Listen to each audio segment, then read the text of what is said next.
My name is Ava, and I'm 22 years old. You might be wondering how a girl my age ends up living with her uncle, especially given what I'm about to tell you. Honestly, I never imagined this would happen either.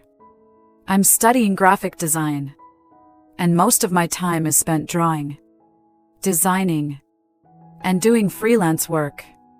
Life has been a challenge ever since my parents divorced when I was younger. I moved around a lot trying to find stability. Eventually, I ended up staying with my Uncle Nathan. It wasn't part of the plan. Make sure to subscribe to my channel so I can continue bringing you more fascinating true stories like this one. And don't forget to watch this video till the end and like the video because this story is going to be incredibly interesting. Please hit the like button to show your support. It all started when my mom had to go away for work and I needed somewhere to stay while finishing college. Nathan, my uncle, was the only family member who could help. He's been married to his wife, Victoria, for a few years now. They live in a beautiful house in the countryside, far from the city. I thought it would just be another temporary move to a quiet place. But things didn't turn out how I expected. A few months later, I had adjusted to the house, the routine, and the peacefulness. Or so I thought. But today, something happened. Something I need to share. It started when I walked into Nathan's room while he was asleep. But before I explain, don't forget to subscribe to the channel so you can stay updated with the rest of this story. Let me tell you a little about Nathan. He's not like most uncles. To me, he's always been more of a mentor than a family member. Growing up, he taught me how to ride a bike, fix things around the house, and even bought me my first car when I turned 18. So, when my mom needed someone to take me in, Nathan was the obvious choice. He's thoughtful, patient, and very kind. But it wasn't just him I was moving in with. His wife, Victoria, had been in the picture for a while. They married 2 years ago, and at first I wasn't too sure about her. She's older than Nathan, and something about her made me feel like an outsider in their home. Initially, I stayed in the guest room at the far end of the house, trying not to intrude. Over time, things became less awkward, and Victoria started giving me advice on cooking, cleaning, and household matters. We weren't best friends, but it wasn't as tense as it was before. I thought things were getting better, but recently I've noticed something I can't explain. The more time I spent with Nathan, the more I felt drawn to him. His smiles, the occasional touch of his hand, and the way he would look at me when he thought I wasn't paying attention. It felt different. I couldn't ignore it. A tension between us began to build, an energy that was impossible to escape. I know what you're thinking. Ava, what are you talking about? He's your uncle. It sounds crazy. I know. But this connection is undeniable. I tried to brush it off, telling myself it was in my head. But every time we were alone, the atmosphere felt charged, as if something was pulling us together. Here's where things get interesting. One evening after dinner, I was working on a project in my room when I heard footsteps in the hallway. Nathan had been napping for hours, and Victoria was out with friends. We were alone. I didn't think much of it at first, but then I heard the door to his bedroom creak open. I froze for a second, unsure whether to leave him to rest or go inside, but something pulled me toward him quietly. I opened the door, trying not to disturb him. He was lying on his back, one arm behind his head, looking peaceful. As he slept, the light from the window cast soft shadows over his face, making him look almost untouchable. I stood there for a moment, my heart racing. I could feel my face flush, my pulse quicken. I'd never felt this way before. Maybe I just wanted to look at him. Or maybe it was something more. I didn't know. My thoughts were interrupted when I accidentally knocked over a vase near his bed. The sound made Nathan stir.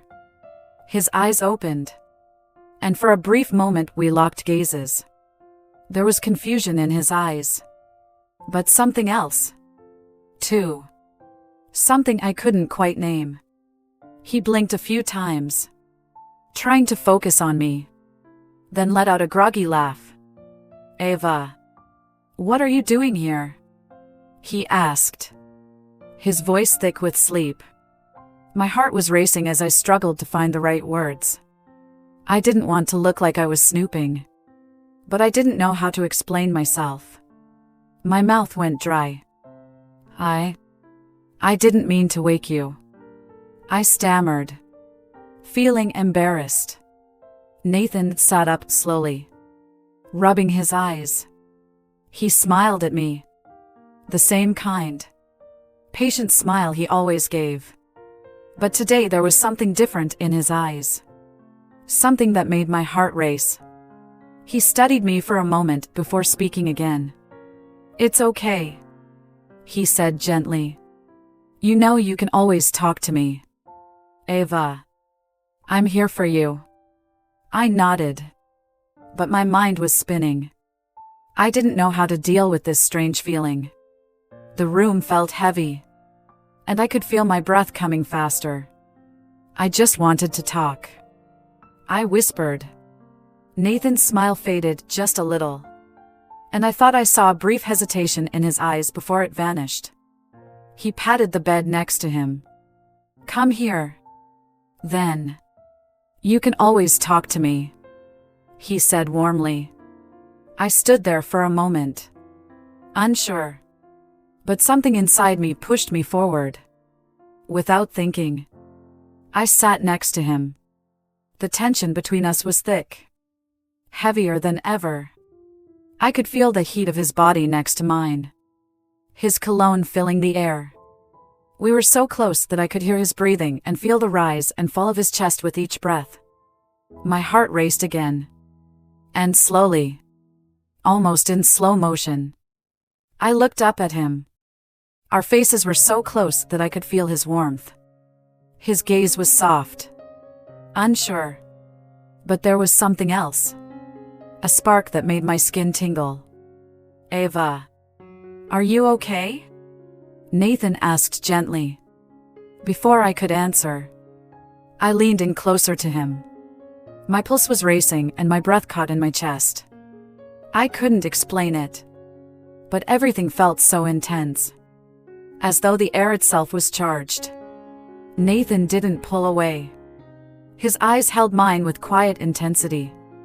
He didn't speak, but his breath quickened, mirroring mine. The room felt warmer. The silence between us deepened with unspoken words. My mind was in a whirlwind. Everything had led to this moment. I couldn't stop myself. Slowly, I leaned in, my lips trembling as if I were in a dream. They brushed against his. At first, it was uncertain, tentative. But then, as his lips met mine, soft and gentle, I couldn't stop myself. My mind screamed for me to stop, but my body refused. I needed this. I wanted this. Nathan's hand cupped my cheek, urging me closer. His other hand rested beside us, grazing my skin. I could feel the heat of his touch. The kiss deepened, and soon it was hard to tell where his lips ended and mine began. The rest of the world disappeared. It was just the two of us, caught in this undeniable connection. My mind raced with confusion, guilt, but also with a strange sense of rightness. What were we doing? Why did it feel so necessary? There were no words to explain it, no logic behind it. He pulled away for just a moment, his forehead resting against mine. Our breathing was heavy, each breath shaky and slow. I could feel his pulse against my skin, matching the rapid beat of my own heart. "Ava." His voice was soft, strained with something deeper. We shouldn't. But I wasn't sure. Sure, I agreed. Something inside me refused to acknowledge any reason to stop. Slowly, I reached for his hand, intertwining my fingers with his. He didn't pull away. His fingers curled around mine, holding onto me just as tightly as I was holding onto him. Our eyes met, and for a long moment, we didn't speak. The weight of everything hung between us. Should we? Could we? My hand instinctively moved to the back of his neck, pulling him closer. I kissed him again. This time, there was no hesitation, no fear, just the overwhelming need to stay close to him, to feel his presence. Nathan's hand slid down my back, drawing me closer. The contact of our bodies made everything feel incredibly intense. I didn't know where this was heading, but I didn't care. I wanted to stay in this moment where only the two of us existed. My heart pounded in my chest as his lips moved to my neck, pressing soft kisses against my skin. I could feel his breath against my ear, sending a shiver down my spine. It was unlike anything I had ever felt before. Intimate, consuming, and deeply wrong, yet thrilling in a way I couldn't explain. "You're sure about this?" he murmured against my skin, his voice thick with desire. "I don't want to hurt you." I closed my eyes, trying to find my voice. Everything inside me screamed to stop, to pull away. But I couldn't. The longing was too strong, the need too powerful. I didn't want to think anymore, didn't want to question anything. I just wanted to be with him. "I'm sure," I whispered, my hands moving over his chest, feeling the warmth of his skin beneath my fingertips. "I want this, Nathan. I want you." His lips found mine again, and this time the kiss was deeper, more urgent. There was no turning back now. The world outside of this room didn't matter. There was only the way he made me feel. Desired, needed, and alive in a way I had never experienced before. The room seemed to close in around us, the light dimming as the intensity of our connection grew. Every touch, every kiss felt like a promise of something more.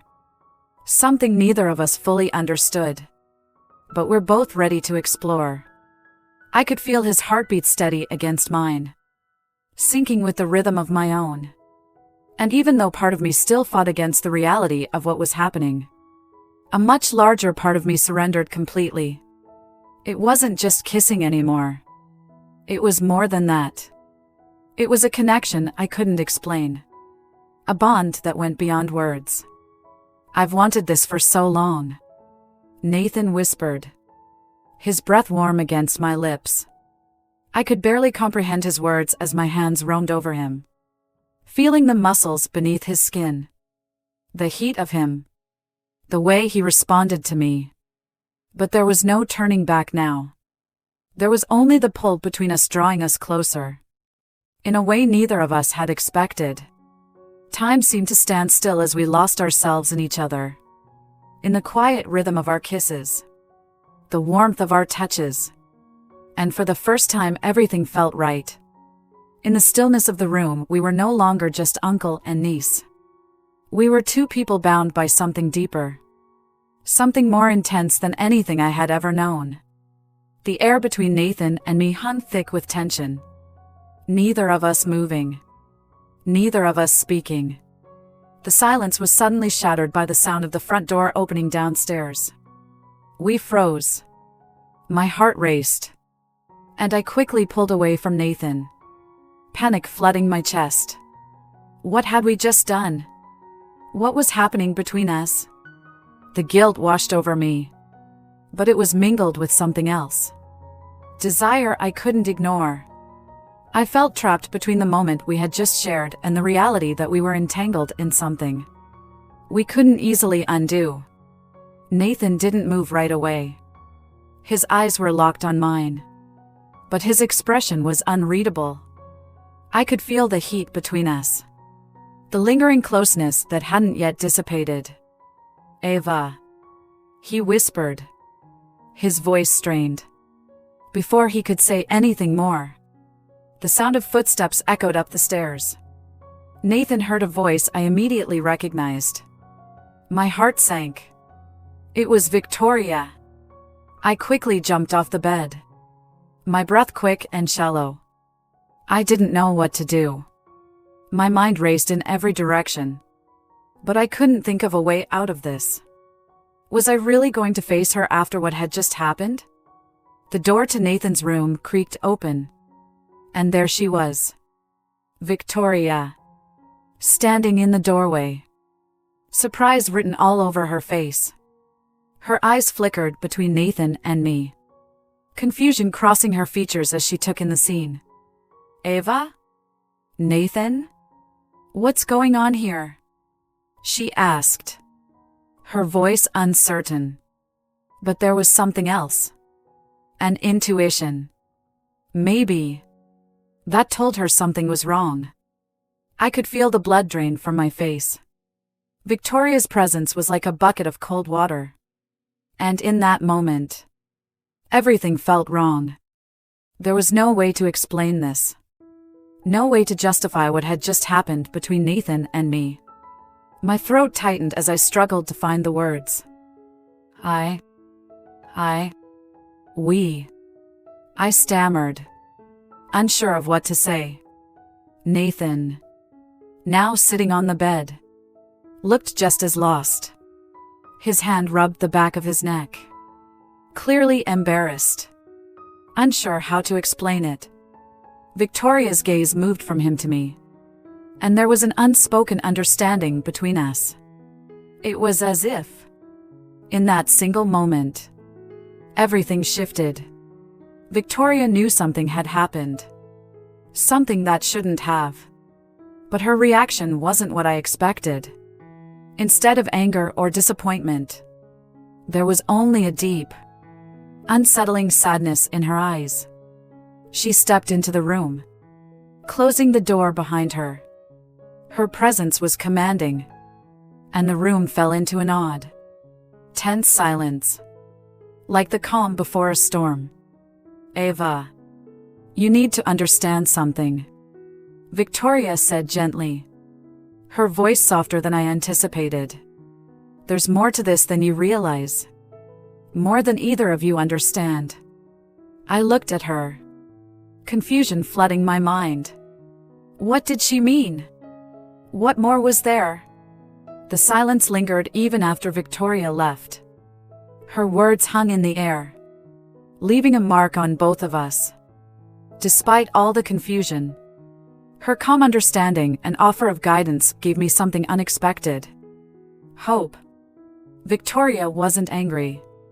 She didn't cast us aside. Instead, she gave us a chance. A chance that felt fragile and uncertain. But still there. I glanced at Nathan. His face was a mixture of guilt and confusion and something else I couldn't quite identify. He was avoiding my gaze, his hands nervously rubbing together. I knew he felt the weight of what had happened, the way our worlds had collided unexpectedly. But the more I thought about it, the more I realized that none of this was anyone's plan. Things had unfolded beyond our control. What I knew for sure was that we couldn't ignore it. We couldn't pretend like nothing had happened. Victoria was right about that. The feelings and confusion. Everything had to be addressed. And it had to be faced head-on. "Nathan," I whispered, my voice trembling slightly. "What do we do now?" Nathan looked at me, his eyes full of a mix of emotions. "I don't know. Ava. I don't know what to feel. What to think. I don't know if I should be angry, ashamed, or if I'm even allowed to feel anything at all." His voice cracked. revealing the internal struggle in his words. He was torn between the deep connection we had shared and his loyalty to Victoria, his wife. The situation couldn't be solved in one conversation. It wasn't that simple. I took a deep breath and walked toward him, closing the distance between us. I wanted to reach out to him to comfort him, but I wasn't sure if that was the right thing to do. I didn't know what was right anymore. I don't think we'll figure everything out right now, I said softly. But I think we need to talk. To be honest with each other. This is too complicated to ignore. Nathan nodded slowly, his expression serious, but not angry. Yeah, I know. I don't know where to start. I took his hand, the touch both comforting and charged with unspoken emotion. We start by admitting what happened, what we felt, what we still feel, and then we figure out what comes next. He nodded again, his expression softening just a little. It's not going to be easy, Ava. But I want to understand. I want to understand what's happening between us. I squeezed his hand, the contact both comforting and filled with unspoken emotions. I don't have all the answers, Nathan. I don't know what happens next. But I'm not running from this. Not anymore.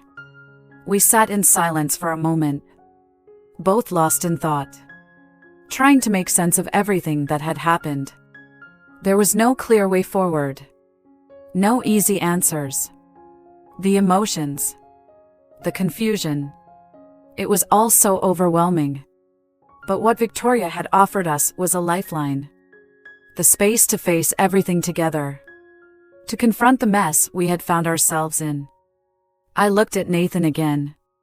And for the first time, I felt that no matter what happened next, we would face it with honesty. There was no perfect solution. No simple way to fix things. But there was hope. Hope for understanding and healing. And maybe even for something more. As I sat back, my thoughts racing with all the possibilities, I couldn't help but think of Victoria.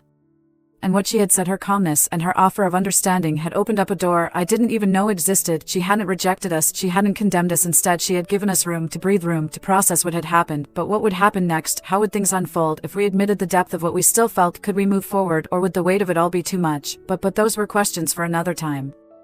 Right now, it was just Nathan and me, sitting together in the silence of our shared uncertainty. We both knew nothing would ever be the same again. The only thing we could do was take the next step, whatever that might be. And somehow, together, we would figure it out.